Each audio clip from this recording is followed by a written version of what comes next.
नमस्कार दोस्तों, डेट है आज की 18 जनवरी 2022 और स्वागत है आपका एडिटोरियल डिस्कशन में। 3 इश्यूज आज हम डिटेल से डिस्कस करेंगे। सबसे पहले इशू डिस्कस करेंगे लाइव स्टॉक सेक्टर से संबंधित। जैसा आपने बोला था, सजेशन दिया था कि पॉइंट वाइज फॉर्म में और डिवाइड करके अलग अलग कैटेगरीज में, जैसे चैलेंजेस क्या है, सरकार क्या कर रही है, उस लिहाज से इस आर्टिकल को डिस्कस करेंगे।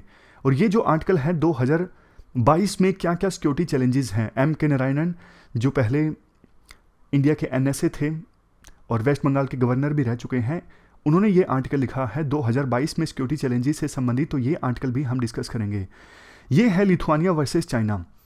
देखो, डायरेक्टली तो मतलब इंडिया बीच में नहीं है, लेकिन जो कुछ इनके बीच में चल रहा है ना, उससे इंडिया को लेसन्स सीखने की आवश्यकता है। 2-3 लेसन इंडिया के लिए लिखे गए हैं, तो इनडायरेक्टली इस आर्टिकल का यूज होगा। तो ब्रीफ में डिस्कस कर लेंगे कि लिथुआनिया और चाइना की लड़ाई क्यों चल रही है।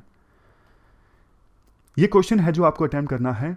Discuss with examples pattern in distribution of live stock based industry in India. 250 words में आपको इस क्वेश्चन का आंसर देना है। आज की डिस्कशन के आधार पर इस क्वेश्चन का आंसर आप नहीं दे पाओगे, आपको थोड़ी सी रिसर्च करनी पड़ेगी। कोट है बेंजामिन फ्रैंकलिन, इन्होंने कहा था नॉलेज में जो इन्वेस्टमेंट है ना, उसका इंटरेस्ट हमेशा मिलता है। तो अब चलिए डिस्कशन स्टार्ट करते हैं। फर्स्ट इंपॉर्टेंट आर्टिकल हमारे देश में लाइव स्टॉक सेक्टर से संबंधित है। लाइव स्टॉक सेक्टर मतलब पशुपालन। आप जीएस पेपर 3 के इस टॉपिक से आर्टिकल को रिलेट कर सकते हो। शुरुआत में कुछ डेटा देखिए। देखो, जो 20वां लाइव स्टॉक का सेंसस कंडक्ट हुआ था, उसके अनुसार हमारे देश में लाइव स्टॉक की टोटल पॉपुलेशन है 537 मिलियन, यानी टोटल हमारे देश में 537 मिलियन पशु हैं। और इनमें से देखो ऑलमोस्ट 96% जो पशु हैं ना, वो तो आपको रूरल एरियाज में देखने को मिलेंगे। अर्बन एरियाज में थोड़ी ना पशु देखने को मिलते हैं, बहुत कम। बट देखो, दिक्कत ये है, ग्रामीण इलाकों में पशु चिकित्सा एक मेजर चैलेंज है। बहुत बार ऐसा देखा जाता है कि जो लाइव स्टॉक फार्मर्स हैं अपने पशु को ले जाते हैं दूर दराज के इलाकों में उस पशु का इलाज करवाने के लिए। तो इस वजह से रूरल एरियाज में अच्छी पशु चिकित्सा ना अवेलेबल होने की वजह से बहुत सारे पशु ऐसे होते हैं जो समय से पहले उनकी डेथ हो जाती है, उनकी प्रोडक्टिविटी कम हो जाती है किसी ना किसी प्रकार के डिजीज की वजह से। तो ये एक सबसे बड़ा चैलेंज है। चैलेंजेस देखो और भी हैं, एक एक करके हम डिस्कस करते हैं। गांव में देखो ट्रीटमेंट की फैसिलिटीज अवेलेबल नहीं होती, लेकिन इसके साथ साथ इवन टेस्टिंग की फैसिलिटी भी अवेलेबल नहीं होती। अब आपको पता है जूनोटिक डिजीज तो काफ़ी ज़्यादा बढ़ रहे हैं, मतलब ऐसे डिजीज जो एनिमल से ह्यूमन बींग्स में फैलते हैं, ऐसे डिजीज़ की संख्या काफ़ी ज़्यादा बड़ी है।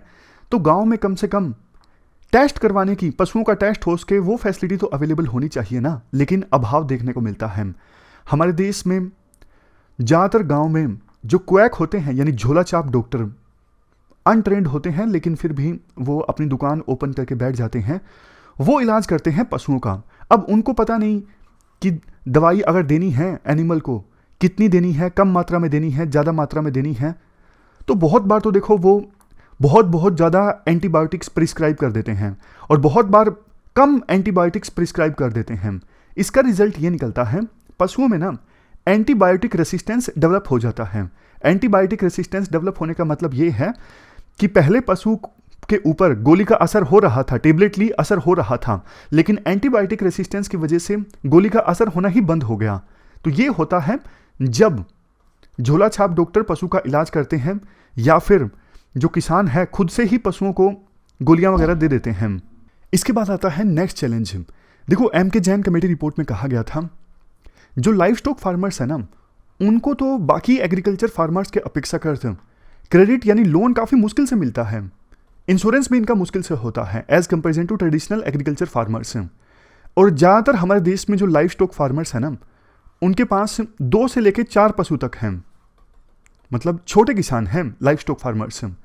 और 70% जो इंडिया में मिल्क की सप्लाई होती है ना, वो उन फार्मर्स से होती हैं जिनके पास 5 से कम एनिमल हैं। अब सोच के देखिए, 5 से कम एनिमल हैं एक लाइव स्टॉक फार्मर के पास, अगर उसका पशु बीमार हो जाते हैं, ठीक से इलाज नहीं हो पाता है, कोई डिजीज इन्फेक्ट कर रहा है, तो प्रोडक्टिविटी का कितना लॉस होगा।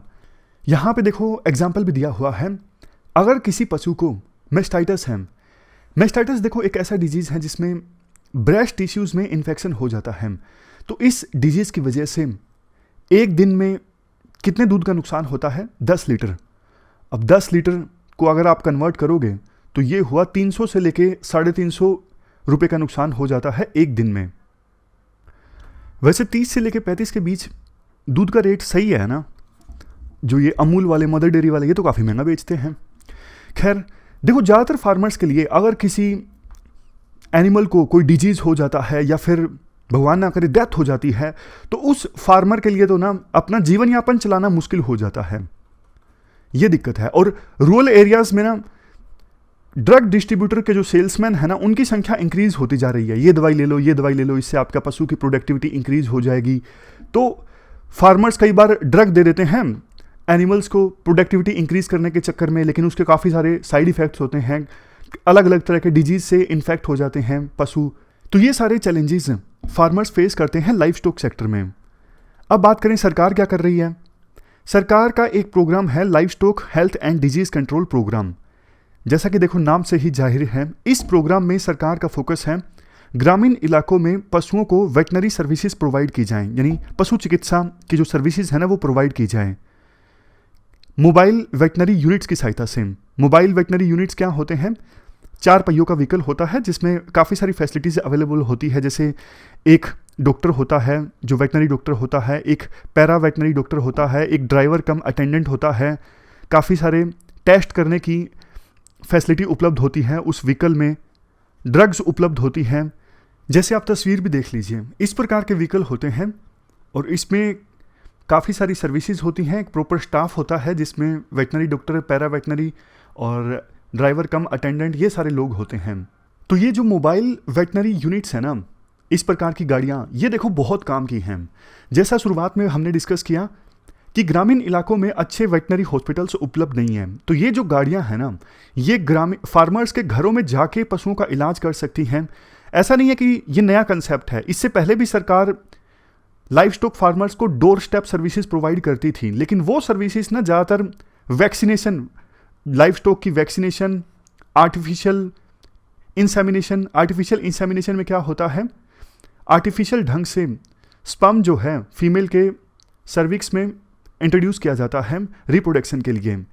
तो पहले इस प्रकार की सर्विसेज पे ज़्यादा फोकस हुआ करता था, लेकिन अब जो ये मोबाइल वेटनरी यूनिट्स है ना, इनमें तो प्रॉपर स्टाफ है, काफ़ी तरह के टेस्ट कर सकती हैं, काफ़ी तरह के ड्रग्स होते हैं इलाज के लिए, तो ये ज़्यादा रिसोर्सफुल हैं इस प्रकार की यूनिट्स। तो ये जो प्रोग्राम है ना जिसके बारे में हमने डिस्कस किया, जिसके तहत इस प्रकार की गाड़ियाँ लॉन्च की जाती हैं, प्रोग्राम का नाम क्या है बताइए?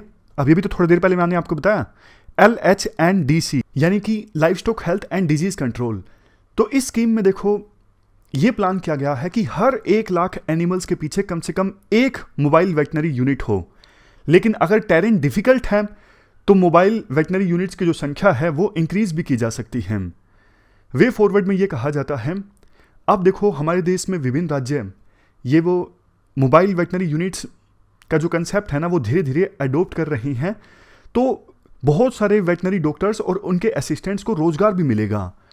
अब तो जब ये कोविड-19 की महामारी आई तो पशु चिकित्सा के सेक्टर में भी नई नई इनोवेशंस आई, जैसे वीडियो कंसल्टेशन सेशन। इस वीडियो कंसल्टेशन सेशंस की सहायता से दूर दराज के ग्रामीण इलाकों में कोई पशु है तो पशु का जो फार्मर है वो वीडियो कॉन्फ्रेंसिंग की सहायता से पशु चिकित्सक से राय ले सकता है कि क्या किया जाए ऐसी सिचुएशन में जब पशु बीमार है। तो कहने का मतलब ये है, आने वाले समय में देखो पब्लिक प्राइवेट पार्टनरशिप और ज़्यादा देखने को मिलेगी इस लाइव स्टॉक सेक्टर में। और लाइव स्टॉक सेक्टर में अभी फिलहाल इनोवेशंस का स्कोप काफ़ी ज़्यादा है और उसी का ये एक एग्जाम्पल है मोबाइल वेटनरी यूनिट्स। चलते हैं अगले आर्टिकल की तरफ। इसके बाद नेक्स्ट आर्टिकल 2022 में सिक्योरिटी चैलेंजेस से संबंधित है। आप जीएस पेपर सेकंड के इस टॉपिक से आर्टिकल को रिलेट कर सकते हो। M.K. नारायण के द्वारा ये आर्टिकल लिखा गया है। इनके अनुसार देखो 2022 में काफ़ी सिक्योरिटी चैलेंजेस देखने को मिलेंगे।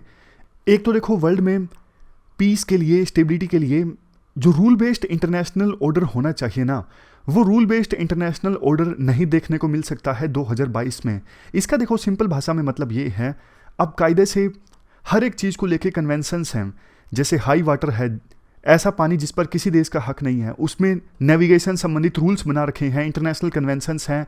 लेकिन जो पावरफुल कंट्री है ना वो अपनी मनमानी करते हैं, जैसे चाइना, यूएसए। अब काइंड ऑफ हर एक देश के पास सोवरेनिटी का अधिकार है, वो अपने खुद के जो मामले हैं खुद से हैंडल कर सकता है। लेकिन आवश्यकता पड़ने पर यूएसए जैसे देश किस प्रकार से विभिन्न देशों की सोवरेनिटी को वायलेट करते हैं वो आप सब लोग जानते हो। तो ये सिंपल मतलब है कि रूल बेस्ड इंटरनेशनल ऑर्डर का ना होना, यानी इंटरनेशनल कन्वेंशन से, इंटरनेशनल लॉ से, इंटरनेशनल रूल्स को फॉलो ना करना। नेक्स्ट देखो, डेमोक्रेसी ना वर्ल्ड के कई सारे देशों में खतरे में है। कई सारे देशों में ऑथोरिटेरियन रूलर्स का इमरजेंस देखने को मिल रहा है, जैसे टर्की में एग्जांपल ले सकते हो आप अर्दगन का। इसके बाद आर्टिकल में ये कहा जाता है डेमोक्रेटिक जो वैल्यूज़ है ना वो भी खतरे में आई हैं काफ़ी सारे देशों में। फ़र्क ये है, पहले ना यूएसए डेमोक्रेटिक वैल्यूज़ को, डेमोक्रेसी को काफ़ी सपोर्ट किया करता था, लेकिन आजकल यूएसए भी वैसा हो गया कि हमें फ़र्क नहीं पड़ता डेमोक्रेसी कहाँ पे है कहाँ पे नहीं है। मतलब यूएसए की जो सोच है ना डेमोक्रेसी के प्रति, उसमें भी बदलाव देखने को मिला है। नेक्स्ट चैलेंज 2022 में चाइना से संबंधित है। चाइना का काफ़ी तेज़ी से राइज हुआ है, आपको पता है पिछले कुछ सालों में। 2020 में चाइना की जो जीडीपी है ना वो 15.66 ट्रिलियन डॉलर्स की है। ये यूएसए की इकोनॉमी से भी बड़ा साइज है। तो चाइना डिमांड कर रहा है कि हमें हमारी औकात के हिसाब से रिकॉग्नाइज किया जाए, हमारी उतनी ही पॉलिटिक्स में पावर होनी चाहिए जितनी हमारी इकोनॉमी का साइज है। लेकिन यूएसए ये मानने को तैयार नहीं है। इस वजह से यूएसए और चाइना के बीच टकराव देखने को मिल सकता है 2022 में अलग अलग फॉर्म्स में। इससे संबंधित क्वेश्चन भी इस बार यूपीएससी ने पूछा था, आपको याद होगा, जो शुरुआत में भी मैंने आपको बताया। चाइना अलग अलग क्षेत्रों में यूएस को चैलेंज कर रहा है, जैसे हाल ही में हाइपरसोनिक टेक्नोलॉजी का टेस्ट किया चाइना ने देखो हांगकांग में भी वन कंट्री दो सिस्टम को छोड़ दिया और हांगकांग के लोगों को जो फ्रीडम हासिल थी वो छीन ली गई। ताइवान को अब चाइना बार बार धमकी दे रहा है। 2022 में ताइवान को लेकर यूएस और चाइना के बीच चिंगारी जो है वो भड़क सकती है। कुछ एक्सपर्ट्स वैसे देखो ये भी बोलते हैं कि चाइना की जो इकोनॉमिक प्रोफाइल है ना पिछले एक दो सालों में वो कमज़ोर हुई है, क्योंकि चाइना की एवरेज एज भी अब इंक्रीज हो रही है। तो चाइना की इकोनॉमिक प्रोफाइल तो कमज़ोर हो रही है। आने वाला समय चाइना की इकोनॉमी के लिए अनसर्टेन है, बट चाइना इस चीज़ को स्वीकार करने को तैयार नहीं है। चाइना कहता है कम से कम एशिया पैसिफिक रीजन में ज़्यादा कार्ड्स हमारे पास हैं एज कंपेरिजन टू यूएसए। तो एशिया पैसिफिक रीजन में जहां देखो एक तरफ यूएसए ने क्वाड का निर्माण किया, ओकस इमर्ज होकर आया, दूसरी तरफ चाइना अपनी डोमिनेंस छोड़ने को तैयार नहीं है एशिया पैसिफिक रीजन में। तो चाइना का चैलेंज देखने को मिलेगा 2022 में। उसके बाद बारी आती है रशिया की। रशिया और यूक्रेन के बीच टेंशन है, आपको पता है। यूक्रेन बॉर्डर पर रशिया ने अपने 1 लाख से ज़्यादा ट्रूप्स को डिप्लॉय किया हुआ है। मांग ये रखी है यूक्रेन, जॉर्जिया जैसे देश जो पहले कभी यूएसएसआर का पार्ट हुआ करते थे वो नाटो का पार्ट ना बन पाए। लेकिन यूएसए का कहना है ये तो आप अपना डिसीजन इम्पोज कर रहे हो यूक्रेन के ऊपर, ये उनकी सोवरेनिटी का उल्लंघन है। इवन कजाकिस्तान में अनरेस्ट देखने को मिल रहा है। कजाकिस्तान ने CSTO ट्रीटी के तहत यानी कलेक्टिव सिक्योरिटी ट्रीटी ऑर्गेनाइजेशन से कजाकिस्तान में अनरेस्ट को दबाने के लिए ट्रूप्स डिप्लॉय करने को कहा। तो रशिया, आर्मीनिया, बेलारूस इन सब देशों की फोर्सेस आई कजाकिस्तान में प्रोटेस्टर्स को दबाने के लिए, लेकिन यूएसए को ये बात अच्छी नहीं लगी। तो कहने का मतलब क्या हुआ? कहने का मतलब देखो ये हुआ कि आने वाले दिनों में ना यूएसए और वेस्टर्न कंट्रीज एक तरफ, रशिया, चाइना ये देश दूसरी तरफ, ये सिचुएशन और भी ज़्यादा आपको देखने को मिलेगी। कई सारे देशों में तो कू हुआ, वहाँ पे सिचुएशन ख़राब है, जैसे इथोपिया, लीबिया, नॉर्थ अफ्रीका और वेस्ट एशिया के कुछ रीजन्स, यहाँ पर अभी फ़िलहाल इंस्टेबिलिटी है। इसके बाद बात की जाती है तालिबान की। तालिबान फिर से सत्ता में आ गया अफ़गानिस्तान में। तो तालिबान के सत्ता में आने के बाद इस रीजन में खास करके अफ़गानिस्तान में कुछ और जो आतंकी ग्रुप्स हैं ना वो और ज़्यादा एक्टिव हो गए हैं। जैसे पाकिस्तान में TTP, तहरीक तालिबान, उनको एक नई तरह की एनर्जी मिल गई है। पाकिस्तान को लगता था कि अफ़गानिस्तान में अगर तालिबान का रूल आ जाता है तो हमारे लिए फ़ायदा है, लेकिन अब पाकिस्तान को भी समझ में आ रहा है कि तालिबान को कंट्रोल करना आसान नहीं है। तालिबान को आप कठपुतली की तरह नचा नहीं सकते। पाकिस्तान और अफ़गानिस्तान के बॉर्डर पर काफ़ी बार टेंशन्स देखने को मिलती है, आपस में फेंसिंग को लेकर टेंशन्स देखने को मिल रही हैं। और दूसरा TTP, तहरीक तालिबान और ज़्यादा एक्टिव हो गई है पाकिस्तान में। इवन देखो आरोप ये भी लगता है कि तालिबान के या फिर तहरीक तालिबान के कई सारे फॉरेन मिलिटेंट ऑर्गेनाइजेशंस के साथ भी संबंध हैं, जैसे अल-कायदा। तो अगर यही सब चलता रहा तो आने वाले दिनों में यूरोपियन कंट्रीज में या फिर वेस्टर्न कंट्रीज में भी मेजर अटैक देखने को मिल सकते हैं, जैसे कि 9/11। चिंता की बात देखो ये है, इवन इंडिया के ईस्टर्न फ्रंट पर भी, इंडोनेशिया में भी रेडिकल इस्लामिस्ट एक्टिविटीज़ का रिसर्जेंस देखने को मिल रहा है। इंडोनेशिया में एक टेरर ऑर्गेनाइजेशन है जमा इस्लामिया, ये इंडोनेशिया में और ज़्यादा एक्टिव हो गई है। तो आने वाले समय में टेरर एक्टिविटीज़ ज़्यादा देखी जा सकती हैं इंडोनेशिया में। इसके बाद देखो नेक्स्ट एस्पेक्ट है बॉर्डर इशू का। चाइना के साथ अभी हमारा बॉर्डर इशू है, आपको पता है लद्दाख में टेंशन है, दोनों देशों की फोर्सेस आमने सामने हैं। 2022 में ये प्रॉब्लम सोल्व होगी ऐसी संभावना कम दिखाई देती है। हाँ, बल्कि और पॉइंट्स पर भी हो सकता है इंडिया और चाइना की फोर्सेस आमने सामने आ जाएं। अभी तो सिर्फ लद्दाख में है ना, अरुणाचल प्रदेश में हो सकता है, उत्तराखंड में या फिर सिक्किम में, दूसरे एरियाज में भी इंडिया और चाइना की फोर्सेस आमने सामने आ सकती हैं। समाधान होगा प्रॉब्लम का, ऐसी संभावना राइटर कम जताते हैं। तो इंडिया के सामने चैलेंज ये है कैसे चाइना की चुनौती से निपटा जाए, चाइना का कैसे सामना किया जाए। चाइना देखो ऐसी ऐसी धमकी भी दे रहा है कि हम इवन कन्वेंशनल वारफेयर में भी लो यील्ड न्यूक्लियर वेपन्स का इस्तेमाल करेंगे। तो इंडिया को भी अपना पब्लिक पोस्चर जो है वो रिलीज करना चाहिए इस इशू पर कि अगर चाइना लो यील्ड न्यूक्लियर वेपन्स यूज करता है इवन कन्वेंशनल वारफेयर में, तो इंडिया कैसे जवाब देगा। इवन इंडियन ओशन में चाइना की जो थ्रेट है ना, उससे निपटने के लिए इंडिया को अब ठोस कदम उठाने होंगे, क्योंकि चाइना जो है वो nuclear power ballistic missile submarine को एग्जिबिट करता है काफ़ी बार इंडियन ओशन में। तो ये इंडिया के लिए चुनौती है। तो कैसे इंडिया इस चुनौती का सामना करेगा, इसके लिए ठोस रणनीति हमारे देश की मिलिट्री को बनानी होगी। इवन देखो सेंट्रल एशिया में, वेस्ट एशिया में, यहाँ पर भी इंडिया को कड़ी बैलेंसिंग करनी होगी। वेस्ट एशिया में जैसे देखो वहाँ पर भी एक क्वाड इमर्ज होकर आ रहा है ना, जिसमें ये सारे देश हैं, यूएई, इजराइल, यूएसए और इंडिया। अब एक तरफ देखो वेस्ट एशिया के क्वाड का मेंबर इंडिया बनेगा तो ईरान तो नाराज होगा ना, दोनों के बीच में कैसे इंडिया बैलेंस कर पाएगा, ये देखने वाली बात होगी। इवन सेंट्रल एशिया में अभी अगर मान लीजिए रशिया और यूएस के बीच टकराव देखने को मिलता है वहां पे, तो इंडिया किसका साथ देगा। रशिया इंडिया का ट्रेडिशनल पार्टनर है और यूएसए के साथ अभी हमारी दोस्ती अच्छी है। तो बोलना आसान होता है कि इंडिया को विभिन्न देशों के साथ रिश्तों के बीच बैलेंस इस्टेब्लिश करना होगा, लेकिन बहुत बार देखो ये बैलेंस इस्टेब्लिश करना बहुत मुश्किल होता है। दो दुश्मन हैं ए और बी, दोनों दुश्मनों के साथ एक समय में दोस्ती मेंटेन करना बहुत बार मुश्किल हो जाता है। जब ए या बी में से कोई एक बोल दे या तो आप हमारे साथ हो या हमारे खिलाफ हो, तो बताओ इंडिया क्या करेगा। इंडिया फिर बीच में नहीं रह सकता, टाइट रोप पे नहीं चल सकता फिर इंडिया ऐसी सिचुएशन में। तो इंडिया की फॉरेन पॉलिसी को बहुत से चैलेंजेस फेस करने पड़ेंगे 2022 में, और हमारे डिप्लोमेट्स को, पॉलिसी मेकर्स को, लीडर्स को तैयार रहना होगा उन चैलेंजेस का सामना करने के लिए और ठोस स्टेप्स लेने होंगे प्रोएक्टिवली। ये पूरा आर्टिकल हमने डिस्कस किया 2022 में सिक्योरिटी चैलेंजेस से संबंधित। चलते हैं आगे। इसके बाद नेक्स्ट आर्टिकल चाइना की रेड लाइंस से संबंधित है। आप जीएस पेपर सेकंड के इस टॉपिक से आर्टिकल को रिलेट कर सकते हो। देखो ये लिथुआनिया छोटा सा देश है, यहाँ पर देखिए यूरोप में, ये पहले यूएसएसआर का पार्ट हुआ करता था। इस देश के ना चाइना के साथ रिलेशंस काफ़ी ज़्यादा खराब हो गए हैं। चाइना का आरोप है लिथुआनिया ने ना चाइना की वन चाइना पॉलिसी का उल्लंघन किया है। कैसे? लिथुआनिया ने देखो पिछले साल ताइवानीज रिप्रेजेंटेटिव ऑफिस ओपन करने का ऐलान किया। इसका मतलब तो ये हुआ ना कि ताइवान को अलग से एंटिटी के तौर पे लिथुआनिया ने रिकॉग्नाइज किया, जबकि चाइना ये मानता है कि ताइवान जो है वो चाइना का पार्ट है। कोई भी देश अगर ताइवान को अलग से देश मानने की दिशा में थोड़ा सा भी कदम उठाता है ना, तो चाइना उससे गुस्सा जाता है, और वही हुआ है। जब पिछले साल लिथुआनिया ने ताइवानीज रिप्रेजेंटेटिव ऑफिस ओपन करने का ऐलान किया, तो उसके बाद से लिथुआनिया और चाइना के बीच में टेंशन स्टार्ट हो गई। ये कह दिया चाइना ने कि आप हमसे इंपोर्ट नहीं कर सकते, चाइना को एज ए मार्केट इस्तेमाल नहीं कर सकते, यानी माल भी आप एक्सपोर्ट नहीं कर सकते। तो चाइना की जो इकोनॉमिक पावर है ना, उसकी सहायता से चाइना ब्लैकमेल करने की कोशिश करता है उस देश को जिसके साथ चाइना के रिलेशंस खराब हुए हैं।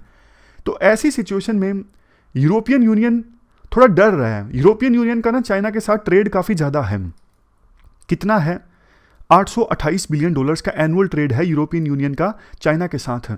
तो यूरोपियन यूनियन वैसे सपोर्ट तो कर रहा है लिथुआनिया को, लेकिन पूरी तरह से लिथुआनिया के पक्ष में नहीं आया है। मतलब चाहता है यूरोपियन यूनियन की टेंशंस जो है इन दोनों देशों के बीच में डी एस्केलेट हो जाएं। यूरोपियन यूनियन पूरी तरह से चाइना को भी नाराज नहीं करना चाहता, क्योंकि उनको लगता है कि चाइना के साथ एक साल में $828 बिलियन का ट्रेड होता है, तो वो ट्रेड खतरे में आ जाएगा अगर हम चाइना को नाराज कर देते हैं। इसलिए यूरोपियन यूनियन सपोर्ट तो कर रहा है लिथुआनिया का, लेकिन कोई कंक्रीट एक्शन लेने को तैयार नहीं है लिथुआनिया के पक्ष में, क्योंकि इससे चाइना नाराज हो जाएगा। इसके बाद आर्टिकल में यह बोला जाता है, देखो वैसे तो इंडिया के भी ताइवान के साथ अच्छे रिलेशंस हैं, Taipei economic and cultural centres हैं। ताइपाई नाम पे चाइना को उल्लंघन नहीं है, ताइवान नाम से कोई सेंटर ओपन होता है ना तो चाइना को मतलब इस पे ऑब्जेक्शन है। तो लिथुआनिया ने क्या किया, ताइपेई नाम से ऑफिस ओपन नहीं किया। अगर ताइपेई रिप्रेजेंटेटिव ऑफिस ओपन करता ना तो ज़्यादा दिक्कत नहीं होती लिथुआनिया को, लेकिन उन्होंने ताइवान नाम से ऑफिस ओपन किया, इसलिए चाइना को ज़्यादा दिक्कत है, चाइना को ज़्यादा ऑब्जेक्शन है। लिथुआनिया ये कहता है कि भैया हमने नाम ही तो चेंज किया है, ताइपेई रख देते क्या फ़र्क पड़ता है। चाइना कहते हैं नहीं, आपने वन चाइना पॉलिसी को वायलेट किया है और आप काफ़ी आगे बढ़ गए हो, इसकी कीमत आपको चुकानी पड़ेगी। ऐसा चाइना का स्टांस है। कुछ एक्सपर्ट्स ये बोल रहे हैं कि लिथुआनिया को दबा के लिथुआनिया के खिलाफ एक्शन लेके चाइना पूरे वर्ल्ड को सिग्नल देना चाहता है कि कल को अगर किसी देश ने चाइना के सेंटीमेंट से खेलने की कोशिश की, यानी वन चाइना पॉलिसी का उल्लंघन किया, तो उसको भी एक बड़ी कीमत चुकानी पड़ेगी। ऐसा चाइना एग्जाम्पल सेट करना चाहता है। जैसे आप देखते हो ना, क्लास में अगर सारे स्टूडेंट्स शोर मचा रहे हो तो टीचर एक स्टूडेंट को पीट देता है ताकि बाकी स्टूडेंट्स चुप हो जाएं सारे। कई बार ऐसा भी होता है, जैसे बंदरों को डराने के लिए चिकन को मारना पड़ता है, तो काइंड ऑफ वही स्ट्रेटेजी चाइना अभी फिलहाल फॉलो कर रहा है। देखो वर्ल्ड में ये जब ऐसी घटनाएं घटती हैं ना, तो बल्कि और भी चीज़ें साफ हो जाती हैं कि जब दो देशों के बीच में टेंशन्स आती है ना, तो बाकी देश बहुत कम साथ देते हैं उस देश का। जैसे बहुत बार हम बोलते हैं कि इंडिया अब यूएसए के ग्रुप में शामिल हो गया है, कल को चाइना के साथ टेंशन्स हो गई ना, तो फिर जैसा यूरोपियन यूनियन लिथुआनिया को मोरल सपोर्ट दे रहा है ना कि हाँ हमारी सिंपैथी है लिथुआनिया के साथ में, ऐसे ही इंडिया के साथ दूसरे देश बेशक यूं बोल दें कि हम इंडिया के साथ हैं, लेकिन बातों से कुछ नहीं होता है, कॉन्क्रीट एक्शन से सब कुछ होता है। कस्में वादे बातें हैं, सब बातों का क्या, काम करोगे तभी तो पता लगेगा ना। Action speak louder than the words. अब यूरोपियन यूनियन बोल रहा है कि हम लिथुआनिया के साथ हैं, भैया बात से क्या हो रहा है, आप कुछ एक्शन लो ना, चाइना को साफ साफ बोलो कि आप ये सब बंद करो। ऐसा कुछ बोल नहीं रहे, ऐसा कुछ कर नहीं रहा है यूरोपियन यूनियन। तो डिप्लोमेसी में ना बातों का इतना वजन नहीं होता, एक्शंस का वजन होता है। वैसे देखो डिस्कशन तो हमारी खत्म हो गई है, एक एक्सपीरियंस आपके साथ शेयर करता हूँ। पहले 2-3 लाइनें हैं वो कंप्लीट कर लेते हैं, उसके बाद आपके साथ एक एक्सपीरियंस शेयर करता हूँ उस बात पे कि डिप्लोमेसी में बातों का वजन नहीं होता, एक्शंस का वजन होता है। पहले ये पॉइंट देख लीजिए जो लास्ट में है। देखो चाइना बोलता ये है कि हम पावर पॉलिटिक्स में एंगेज नहीं होंगे, हेगमनी नहीं इस्टेब्लिश करेंगे, लेकिन लगातार चाइना अपनी ना इकोनॉमिक पावर का इस्तेमाल करता है दूसरे देशों को दबाने के लिए, अपनी बात मनवाने के लिए। जैसे ऑस्ट्रेलिया के साथ जब टेंशन्स पैदा हुई थी, तब भी चाइना ने ऑस्ट्रेलिया से माल खरीदने से मना कर दिया था। कई दिनों तक ऑस्ट्रेलिया से आए कोल के जो टैंकर्स हैं वो खड़े रहे थे बॉर्डर पर, लेकिन अनलोड नहीं हुए। वही चाइना अब लिथुआनिया के केस में भी यही सब कर रहा है, ट्रेड की धमकी दे रहा है, बोल रहा है कि ट्रेड आपके साथ बंद कर देंगे। लिथुआनिया का वैसे देखो लिथुआनिया छोटा सा देश है, ट्रेड सरप्लस कंट्री है चाइना के साथ, उनको इतनी ज़्यादा आवश्यकता भी नहीं है चाइना की मार्केट की। बट इंडिया के लिए ये ज़रूरी है किस प्रकार से चाइना ऑपरेट कर रहा है ताइवान के इशू को लेके, चाइना की रेड लाइंस क्या हैं, कैसे चाइना काम कर रहा है, ये सब इशू इंडिया के डिप्लोमेट्स को, फॉरेन पॉलिसी मेकर्स को ध्यान से देखने चाहिए, ताकि भविष्य में जो पिछला आर्टिकल हमने डिस्कस किया था कि चाइना से डील करने में मदद हो सके, ये तभी होगी ना जब हम चाइना के एक्शंस को ध्यान से देखेंगे। तो ये थी हमारी आज की डिस्कशन। अब मैं लास्ट में आपको वो एक्सपीरियंस बताता हूँ। एक बार क्या हुआ, मेरे एक दोस्त हैं फॉरेन पॉलिसी में, वो अपना एक्सपीरियंस मुझे बता रहे थे। वो कह रहे थे कि एक पॉलिटिकल लीडर हमारे साथ गए, मैं तो जूनियर था उस समय, हमारे साथ गए बांग्लादेश में। अब बांग्लादेश के डिप्लोमेट्स के साथ ना बात होनी थी काफ़ी सारे इश्यूज़ पर, जिसमें से सबसे मेन था तीस्ता रिवर। आपको पता है इंडिया और बांग्लादेश के बीच तीस्ता रिवर को लेकर डिस्प्यूट है। तो उन्होंने कहा कि मेरे सीनियर जो थे ना, जॉइंट सेक्रेटरी लेवल के ऑफिसर थे, उन्होंने ना उस पॉलिटिकल लीडर से पूछा कि सर आप बस एक बात बता दीजिए, पानी देना है या नहीं देना है। वो कहता है नहीं, पानी क्यों देना है, पानी तो देना ही नहीं है, सरकार मानेगी नहीं, वेस्ट बंगाल सरकार नहीं मानेगी। तो क्या फिर कोई दिक्कत नहीं है, फिर हम संभाल लेंगे। तो वो दोस्त बताता है कि देखो पूरी मीटिंग में ना डिप्लोमेट्स इस प्रकार की बातें करते रहे कि we understand the Bangladeshi farmers concerns, we have empathy with the Bangladesh, yes we understand that Bangladesh need waters. मतलब सारी अच्छी अच्छी बातें कि हाँ दे ही देंगे जैसे, लेकिन बातों का क्या होता है, लास्ट में कोई एग्रीमेंट तो हुआ नहीं। बातें पूरी मीटिंग में अच्छी अच्छी बोली कि बांग्लादेश के साथ हम कंसर्न समझते हैं, बांग्लादेश को पानी की जरूरत है, बांग्लादेश के लेजिटिमेट राइट हैं, ये है वो है। तो उन बातों का ना कोई फ़र्क नहीं पड़ता जब आप पानी दे ही नहीं रहे, जब आप एग्रीमेंट कर ही नहीं रहे हो। तो एक्शन सब कुछ होता है इंटरनेशनल पॉलिटिक्स में और डिप्लोमेसी में। तो ये थी हमारी आज की डिस्कशन। फिलहाल इस डिस्कशन में इतना ही है। Thank you very much for discussion.